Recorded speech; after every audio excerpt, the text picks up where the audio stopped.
por estar con nosotros en Cantabria, por ofrecerte a participar en esta Escuela de Jóvenes con Misiones Cantabria. Tú eres experta en comunicación política. Te quería preguntar por la importancia que tiene para la juventud el aspecto del plano de las redes sociales, que bueno, mucha gente cree que han democratizado mucho el acceso a la información, pero ¿tú estás de acuerdo en primer lugar con esa afirmación? En segundo lugar, ¿cómo han afectado a los medios de comunicación? Y sobre todo también, ¿qué papel tiene la ciudadanía con respecto a las redes sociales? Wow, esto es como una tesis doctoral, David. Sí, sí. Yo te diría, ¿han servido para democratizar la opinión pública? Bueno, en una parte sí, pero en otra no. ¿Han servido para llenar de toneladas de basura y contaminar a mucha gente que cree que la información todavía está canalizada solo por algunos medios respetables? También ha pasado. Ha pasado que cuestiones que antes estaban censuradas en los medios de comunicación, pues cuestiones relacionadas, por ejemplo, con la Casa Real, que, bueno, se corría un túpido velo. Esto ha dejado de poder ser así porque no hay manera de ponerle coto al campo. Pues también. Es decir, yo creo que las redes sociales han supuesto un nuevo cambio de paradigma desde el punto de vista de los medios de comunicación, con varios factores. En primer lugar es que se ha fracturado la opinión pública. Hay personas de menos de 30 años que no se informan por los medios de comunicación tradicionales, y que los creadores de opinión que nosotros tenemos referenciados, que son las personas que a nosotros nos crean la opinión, nos influencian, a otras personas no, porque están en otro universo comunicativo.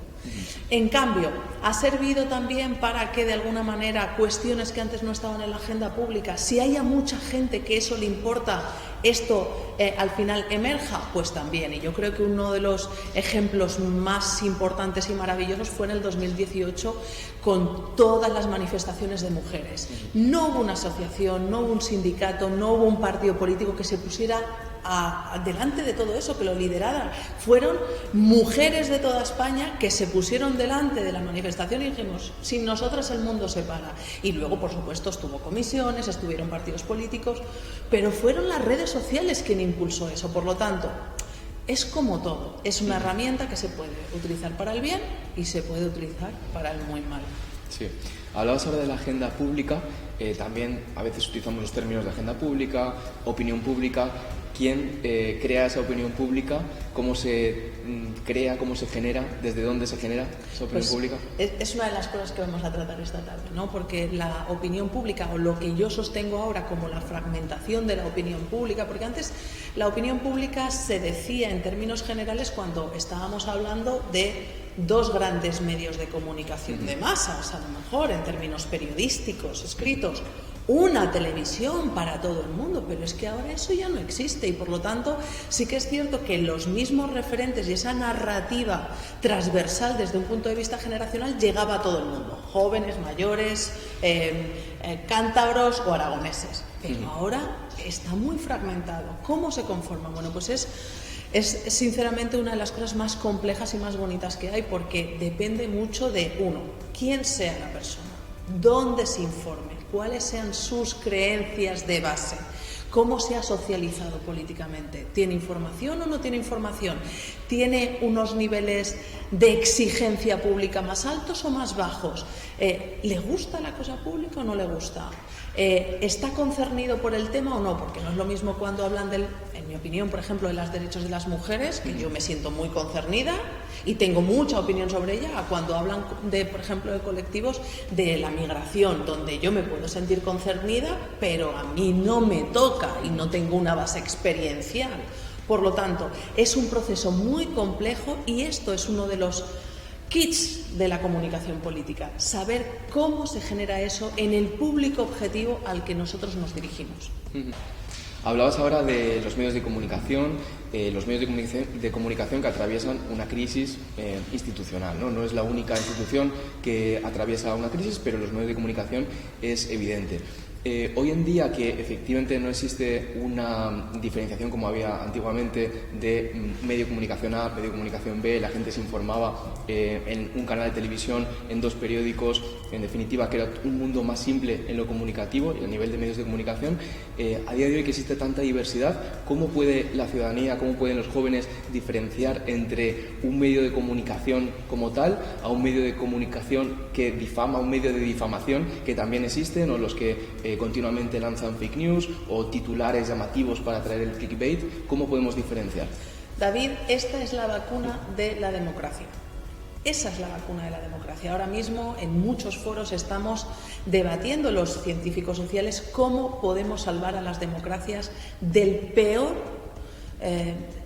te diría yo, de la peor enfermedad que sufrimos ahora, que es la desinformación interesada. Porque hay un tipo de desinformación que es: a mí este tema no me interesa, no me cuentes, y luego hablo yo, pues eso, en plan cafetería, ¿no?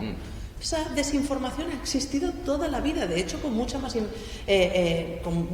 más influencia antes, ¿no? ¿Por qué? Pues porque desafortunadamente, por ejemplo, pues mis abuelos no fueron al cole, ellos no habían tenido una educación.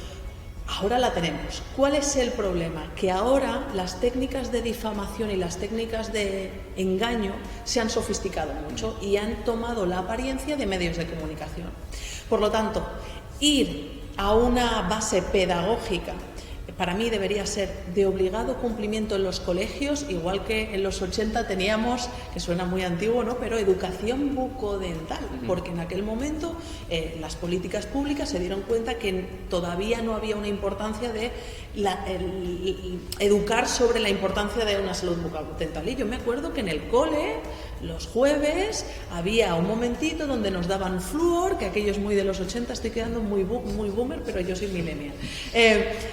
Y nos decían lo importante que era tener los dientes limpios. Bien, pues ahora mismo yo, en mi opinión, en los centros de formación pública, en la educación pública reglada, debería haber un taller estructural donde se enseñara a los niños a saber diferenciar qué es información, qué es opinión, qué es un contenido patrocinado, qué es una información sesgada, qué es un enmarque, qué es un framing y qué es una fake news. Fíjate que yo, que tampoco soy periodista, pero he hablado de varios contenidos donde la diferencia entre uno y otro hay veces que es mínimo, subliminal. Estamos viendo hoy en día contenidos que aparentemente no tienen carga ideológica y, discúlpame, tienen más carga ideológica que muchos discursos políticos, porque la ideología es una forma de entender la vida, y cuando tú estás diciendo que las mujeres hoy en día tienen que tener este tipo de físico para tener éxito o que tienen que ser de una determinada manera, claro que estás haciendo ideología. Por lo tanto, a mí me parece que debería ser obligado cumplimiento en el cole. ¿Por qué digo yo los niños? Porque es muy difícil educar a una persona más mayor en esta cuestión que es tan novedosa. Entonces yo ya voy a lo que se puede salvar, que es las nuevas generaciones. Sí, sin duda. Y compartiendo esta necesidad de trabajar con la infancia, claro, hay una serie de generaciones que ya estamos crecidos, que quizás ya no nos podemos salvar, pero sí que podemos hacer cosas, ¿no? Sin embargo, claro, participamos en la sociedad, tenemos un rol importante. En esta escuela de juventud van a participar jóvenes que ya han pasado de esa etapa infantil y, claro, también necesitamos herramientas, ¿no? ¿Qué podemos hacer la juventud precisamente para combatir esas difamaciones, para utilizar, qué herramientas podemos utilizar para, bueno, de verdad tener el discurso o lanzar el discurso que nos interesa, poder combatir esas ideas retrógradas y reaccionarias en muchos casos? Yo creo que lo primero de todo es la motivación, ¿no?, que es de lo que estás hablando tú, David. Es decir, yo quiero ser un ciudadano libre, porque al fin y al cabo la verdad es lo que nos hace libres. Es decir, tener acceso a la información y saber discernirla, porque si yo estoy votando en base a una mentira, a mí me están manipulando. Otra cosa es que yo tenga toda la información y diga, pues mira esto. Bueno, pues esa es una elección, ¿no?, como cualquier otra legítima. Todas no son igual de legítimas en mi opinión, pero bien, ahí está. Lo segundo, estos talleres de formación son fundamentales porque nadie nace enseñado. Yo me acuerdo en una anécdota, ¿no?, en una campaña electoral que estaba llevando, no era de política y por lo tanto no eran personas que estaban habituados, ¿no?, a estar con periodistas, medios de comunicación. Soltaron un fake news con apariencia de fake news, o sea, con apariencia de noticia, y me lo pasó mi cliente y me dijo: Verónica, mira, esto que me han sacado sobre mí es mentira. Y dije: ¿y en qué medio lo han sacado? Y era un nombre que se parecía mucho a la prensa local habitual que hay en un montón de municipios de España, ¿no? Y entonces dije: ¿quién firma la noticia? Y me dice: no, viene sin firmar. Primer alerta, warning: si un contenido no va firmado, nadie se hace cargo y por lo tanto es mentira. De hecho, un truquillo: hay algunas informaciones de algunos medios de comunicación serios, o en principio serios, que son tan bochornosas porque están tan sesgadas que los periodistas no quieren firmarlas y entonces las firman con redacción. Hay otras veces que sí que son de redacción porque, ya sabes, la pauperización absoluta del periodismo ahora mismo, tienen un montón de personas ahí trabajando y como pues algunos son becarios, becarias, tal, pone redacción. Pero las noticias que veas un poco raras y que no la firme nadie, eso es porque no hay ningún periodista serio que ha dicho: yo le voy a poner mi nombre. Por lo tanto, en estos momentos, una buena firma de una persona que tengas credibilidad, importantísimo. 2, medios serios, medios que tienen información contrastada. A mí, cuando un periodista, un medio de comunicación tiene una denuncia por difamar, por favor, ya no se lee nada de ese medio, porque si te ha difamado a ti, difamará a él, difamará a él. Y luego hay otra forma de hacer ahora mismo desinformación, que es el chantaje, que lo estamos viendo en muchos lugares, que es: oye, si Juventudes de Comisiones no me pone publicidad en mi medio, voy a decir que hay rumores que dicen que no sé qué. Pero tú esto te lo puedes ahorrar. Y eso es muy peligroso. Y yo siempre digo que no hay que sucumbir al chantaje. Y que es mejor denunciar esa presión, porque aquí estamos para hablar de la suciedad de todo el mundo. Del periodismo también, cuando no lo es. Pues muchas gracias, Verónica. Buenos ejemplos para combatir precisamente esos discursos. Y nada, espero que la gente que asista a la Escuela de Juventudes de Comisiones pues pueda llevarse todas esas herramientas, y seguro que va a salir de aquí con muchas más herramientas y conocimientos para combatir esos discursos.